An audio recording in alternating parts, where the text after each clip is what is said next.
Yeah, viewers all over the world. For some of you that are seeing me for the first time, Bomu Ogbuefi Ezeana, ugochitubelu na Oraifite, ma ọ bụ kpọọ m Akajugo. Abụ m onye isi nchụaja na ugochitubelu ọdịnala temple. Anyị na-agba afọ gbaa afa mmiri emi lụkwazị ọrụ mmụọ dị iche iche. Abụkwazị m onye isi nchụaja na ọdịnala Restoration Evangelical Mission, bụrụ onye mgbasa ozi ọdịnala Igbo. So you can call me a priest or an evangelist. I will answer. My mission is to help people live better life. N'ụbọchị taa n'oge awa nke eziokwu. Isiokwu anyị ji wee bịa bụ ọfọ, that is start of office. Ọfọ and iwachi ọfọ. Anyị wee kwuo n'ụbọchị taa gịnị bụ ọfọ. Anyị kwuo na ọfọ bụ staff of authority eji ekwubi okwu. Yes. Ọfọ bụ eji mara ndị ọdịnala. Yes. Maka na ekwuchi okwu asị ka ya gazie n'ọfọ. Mgbe buru gboo mgbe ezi nọ n'ụkwụ ụkwa, ọfọ bụ ihe ọ na-abụ ndị nna anyị akwuchi okwu. Ewezuo n'elu wee sị ndị elu na ndị ana ka ụnụ gbaa witness na etu anyị si gudu ya na etu aka ọ ga-esi wee dị etinye n'ala. O nwere sound ọ na-eme eki mgbe anyị etiri n'ala. That sound a bụ ihe eji agodoro mmụọ mmadụ na etu aka esi gudo. Etu a the effect of gunshot mkpọ n'ala a na-agba ma mgbe ọbụla o nwere ihe merenụ n'obodo. Etu aka o si dị n'ọfọ. So mgbe ọbụla ebupụtara ọfọ kwuchi okwu wee si na etu aka ọ si n'ọfọ dị, ọ nnukwu ihe mere. Etu aka ndị Igbo si eme ya wee ruo mgbe ndị ụka batara ebe rie ndị mmadụ. Ọtụtụ ndị mmadụ wee hapụzie ọfọ ihe anyị ji wee dị ebube gbajezie na Baịbụl. Gịnị ewu Baịbụl? Especially abịa na Baịbụl, the most important thing dị na Baịbụl eji ekwubi okwu wasị Sam. O nwere ebe ọ bụla ije Sam ka a ga-enye gị. Mana Sam ahụ a na-enye gị bụ ụfọdụ werezie Sam dịka ihe eji nọchie anya ọfọ, mana ọ bụrụ eziokwu. Sam ahụ ị na-afụ uwe ọfọ David gọrọ. Like Psalm 35, ọ sị, "Lụso ha agha bụ ndị na-alụso m agha, lụso ha ọgụ bụ ndị na-abụso m ọgụ. N'ụzọ ha gbaa ọchịchịrị, and ọ na-so hụrụ kwuchi eti ụfọdụ." Etu a ndị nna anyị ha si asị onye ọbụla si ka ochichi ihe ọjọọ ya ma onye a moo onwe, onye si ka o jewere ya ji ije na ọya ejere osi ọnwụrụ ejere ya nwụrụ. Ọfọ ka ọ bụ. So na-ajụ gị nwa na-ege m ntị, kere ebe ọfọ be nna gị dị. Kere ebe ọfọ ngwuru unu dị. Nke bụ eziokwu na gburu ọbụla n'ala Igbo nwere ọfọ. Ịmara ga-ejebe n'obi unu. Ọ bụrụ na ọ dụrọzi ma ọ bụ gị nwa na onwe gị kwagoro ngwuru bụrụ nwoke bi ụnọ bụrụ dị ọkpara na ọbụna nna gị anọrọzi, ị ya awachiwo ọfọ. Ọ bụrụ na ị bụkwanụ na ị bụrụ dị ọkpara mana ịpụgo obi nke gị bụrụ dibịa ụnọ gwa ngwuru nke gị, ị ya awachiwo ọfọ ngwuru. Yes. Ọ bụrụ na obi ụnụ ọfọ ngwuru obi ụnụ adịrọzi ile ma ọ na-emere ya abandon, ị nwere ike ịwachi ọfọ ruo obi na be gị dịka dibịa ụnọ. Yes. Before anyị gaba n'ihu na nkụzi anyị ji bịa, ihe anyị ji wee bịa bụ akwụkwọ dị mkpa. Echefuna na anyị ka na month of August. Our group ritual for the month is still ongoing. You can join us anywhere you are all over the world. Distance abụrụ ebari ya na ọrụ mmụọ anyị na-arụ maọbụ aja anyị na-achụ na temple. N'isi ụtụtụ ejegori m na temple chụọ aja gaa ọfọ kwubi okwu n'isi ndị sonyela anyị all over the world. Friends of the temple and children of the temple and members of Ordinary Restoration Evangelical Mission and consecrated group. Etu aka anyị ga-emegide eti the last day of the month anyị ga-eje na mmiri jee kpee ihe ọma n'aha mmadụ dum. Bịa na temple chụọ aja to entities of powers n'aha mmadụ dum. Jee n'ebe nchụaja gbuo ebulu ma mee saraka kee uke na ndị amoosu n'aha mmadụ dum. Ha ga-eme n'ọnwa. So ọ bụrụ na ị dị interested isonyela ihe ị ga-eme forward or 3 prayer requests ka anyị ga-edebe n'ọta. Then you may token donation to the account number. You should attach them na WhatsApp and go other details we need in order to book you. Now, ọkwa nke ọzọ dị mkpa before enye gị my WhatsApp number bụ ọ bụrụ na ị bụ child of the temple, echefuna na annual festival for the year is on 16th of September. Yes. Mana nke this year bụ special festival. Maka na nke this year may include foundation laying of the place of worship of Chukwuoke pụrụ ime ihe niile. Yes. Ọ bụrụ na ị bụ child of the temple, a tụrụ anya nweta ma ị nọ n'oru ma ị nọ n'Igbo n'obodo oyibo na ị ga-contribute your own quota towards making this festival a huge success. Echefukwana dị atụrụ anya n'aka gị na ị ga-edonate ihe ọ bụla ị nwere ike idonate ịfụnanya wụ place of worship iji wee support that foundation laying. Ọ bụrụ na o nwetara ajụjụ ị nwere na nkụzi a ị ya anọ taa, the child of the temple, if you put a picture of that place of worship, proposed place of worship, they chat me on WhatsApp. Or when they were fans, but naturally they were part of it. Then you can still chat me on WhatsApp. WhatsApp number you know time 0805 78 37672. More 0813 8243 871. In a screen gig of numbers in that book. Now let's dive into today's lecture proper. Get a kind I didn't know Basaro. I second a waffle. Of four ways you matter staff of authority. All four corner in the House of Assembly nolo. Or four na mess gadia. The speaker Jikubioku. Abon or 4 hour. Here are the Kahama and the Jikubioku. Na mess adria, a man or not double plenary session can. Yes. The two accordion, one of a George over that gets sepota. Ikubioku na court, Gadichi Jawo, here on age. Or for ya. Ofo has been an ancient practice developed by Brubo, Northern Igbo, based in Okukwa. Before the Anyayabia were introduced to their own staff. No Igbo. So, Ofo were kid in every shape, any shape or size. It doesn't really matter. Here them babu no Ofo and an apple Ofo. Now, no for na Igbo, we hear Igbo to Kubioku. O ejighị ebunu ma si na dike onwe ebe ọbụla a na-ekwubi okwu mana mmụọ mana mmadụ ewepụta ọfọ ekwuchi okwu onye eti ọfọ na ewo n'elu si ndị elu nakwa ndị ana na-eto aka iwu ndị dị ndụ sukọrịta ekwuchi okwu si ise etie na onye ka ndị nna ha ji wee kwubi okwu wee na-asị ihe ọma na-eme na be ndị ọzọ ga-eme na be anyị asị ise etie na asị na ndụ anyị ga-adị Etiena. Ọ sị na ihe ọma na-eme na be ndị ọzọ ga-eme na be anyị na ọnwụ ike ama maka anyị Etiena. A na-ekwubi okwu a na-etina na ihe a na-etina na bụ ndị elu na ndị ana ka ha bịa witness na taa nọ ihe dị etu a ka anyị nwa aka ji ọfọ ji kwubi okwu n'ụbọchị taa na-ekwu na etu a ka ọ ya dịrị anyị ọnya bụ iji okwu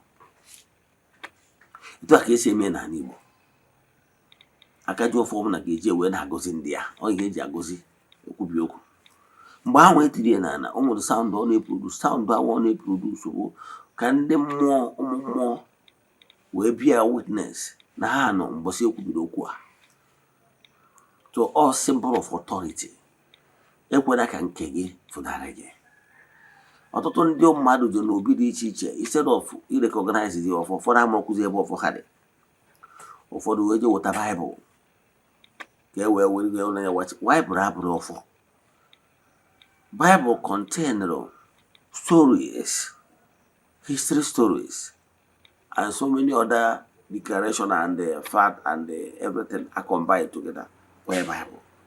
Mana e nwere vital component in the akwụkwọ a na-akpọ Bible a na-akpọ Psalm. Gịnị bụ Psalm? Psalm is all about okwu David kwubiri. Kwuo na ọ ga-adịrị ụmụ ya mma, na ọ ga-adịrị ndị nke mma. Yes, n'ụzọ ha ga-abụ ụzọ mmiri like Psalm 21 na ha ga-adị ka oke osisi ka a kụrụ n'akụkụ mmiri nke na-amị mkpụrụ mgbe dum and so on and so forth. Mekwa na Psalm 35 wee kwuo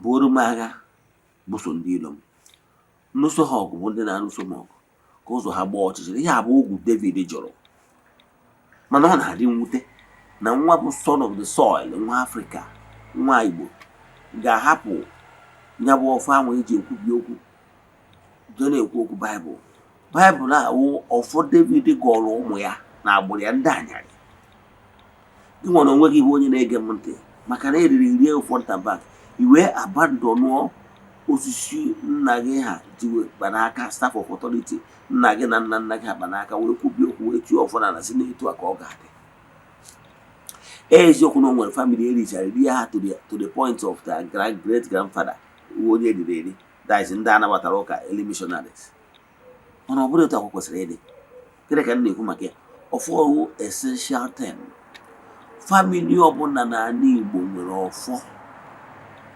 yes so ka bụ ihe ị ga-ekwuzi bụ na ụfọdụ nwere ike ọka dị n'obi unu maka ihe na-enwere ike ọ bụrụ na ọka dị n'obi mana etu o kwesịrị ịdị iwu na ụfọdụ n'obi nke obi bụ nke nnukwuta nna jikọrọ ụlọ, nke a na-ebunye n'okenye maọbụ onye nọ n'obi.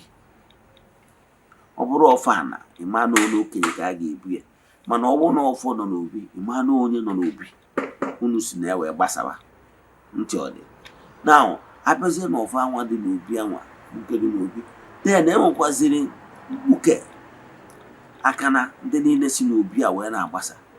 Ọ bụrụ na ịbụ nwoke ghọtara ihe ị na-eme eriri eri, ị kwesịrị ịma na nwata biri ụlọ kere mmụọ, na mgbe ọbụla isi na be nna gị wee pụọ obi wee jee kwawa ngwuru nke aka gị, na ndị Igbo na-atụ ilu si na nwata biri ụlọ okere mmụọ. Ihe ọ pụtara bụ na mgbe ahụ ijere jekwa ngwuru nke aka gị, ịbụrụgo the priest of that particular ngwuru. Ihe ị kwesịrị ime ewu ije dụọ ana ngwuru. Ana ngwuru na-enwe ọfọ, ije dụọ ana ngwuru. Yes, ịdọcha ana ngwuru, ịdụọ ana ndị ichie, maka na ihe na-esi na nke onye akarịa. Yes, ọ nwerekwa onye sị na enwere ike ịlụ obi. Ọ bụrụ na unu nwere obi jikọtara ụnụ, that does not mean na ọ bụrụ na ị nwere ego ị ga-eji wee ruo obi family gị na ihe arụ. Yes, like obi nọ na be m, bụ na o nwere obi dịbụ na obi anyị ebe anyị si wee pụọ obi na be nnukwu nna anyị. Emechie onye ọrụ wuzi ụdị ọkpara nọ na ngwuru wee mebie ya bụ obi. N'ime na o mebie ya bụ obi anwa, ọ na-ewute m mgbe m ji marụ, wee sị ndị nna nna anyị ha na m ga-alụ obi,